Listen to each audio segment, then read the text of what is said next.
Welcome back.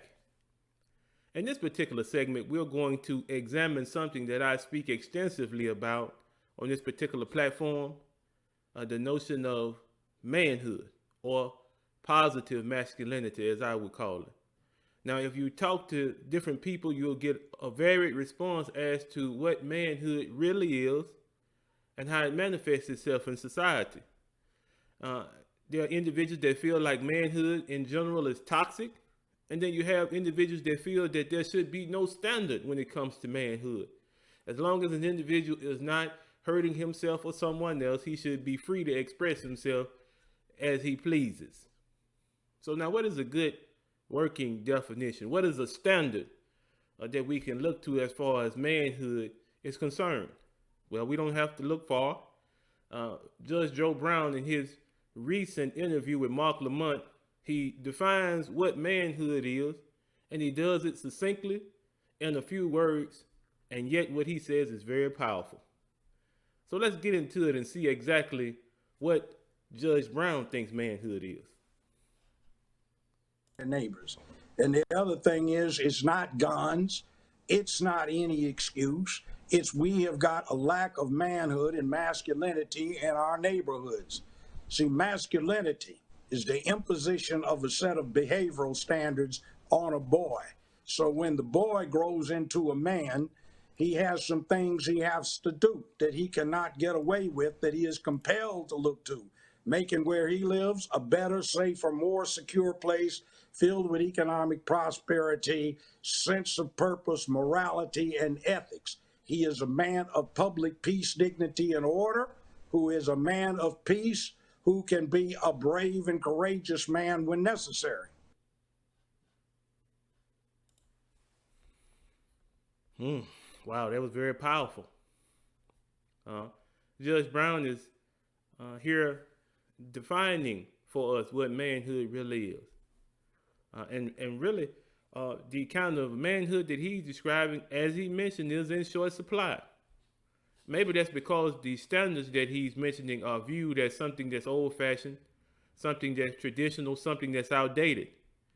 And yet, throughout the course of time, these particular standards have produced the appropriate result.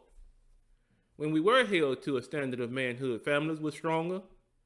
The women in our community knew that they had value, they were appreciated, and in turn, they appreciated us. And in the process, our children were raised in an environment that caused them to become productive and positive citizens going into society. So now, Judge Brown mentioned a couple of things. One of the things that he mentioned is that an individual who employs true masculinity, true manhood, he's about peace, he's about positivity, but then at the same time, he can employ courage when it's necessary.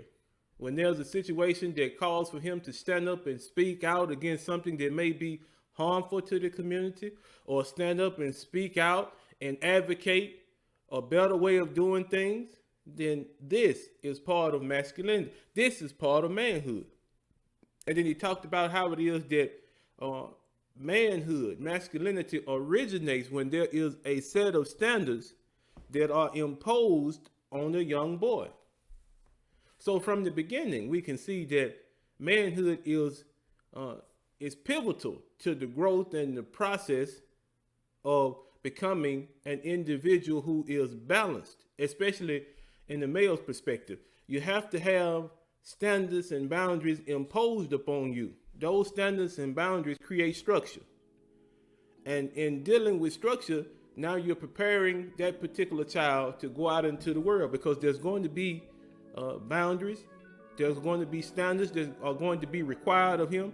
And so it's necessary at an early age to introduce him to the concept of having standards, so that when he has to adapt to those that are in the society, he'll have no difficulty. But I appreciated how Judge Joe Brown mentioned that from the beginning, this is what has to happen. He needs to be taught from the beginning what's going to be expected of him. And then not only should he be taught that, but then he should be held to the fire in regards to his making sure that he's following through on what's required of him. That's teaching a young boy manhood. He's growing into his masculinity. And the way that it's being taught in this particular instance, as Judge Joe Brown describes it, is taught in a way that will teach him that all of the things that he will be placed over in authority, he should treasure them. His masculinity should be one not of domination, but of protection, provision, and then education. So that man is focused on making sure that everyone around him has what they need, regardless of what those needs may be, whether they're financial, whether they're mental, emotional, spiritual, whatever the need is. This kind of masculinity, this kind of manhood will address all those needs, and it'll do it in a way that everyone in the group feels appreciated. Everyone in the group feels that there's a necessity for them to be there. That's the kind of manhood that we're focusing on. And I'm overjoyed once again that we have an elder who is speaking on this subject. This masculinity doesn't just involve my personal community, but it involves all the communities around the world. Because it is our responsibility and our duty to our communities to set the right example, to provide an example of strength, an example of leadership that can help the next generation to see the roles that they should take on. It's not hard. It's simple. These are the things that are required of us. And if we reach out to meet these particular requirements, then everyone around us will benefit. Thank you, Judge Brown. We appreciate your input. As always, please like, comment, and subscribe. Be easy.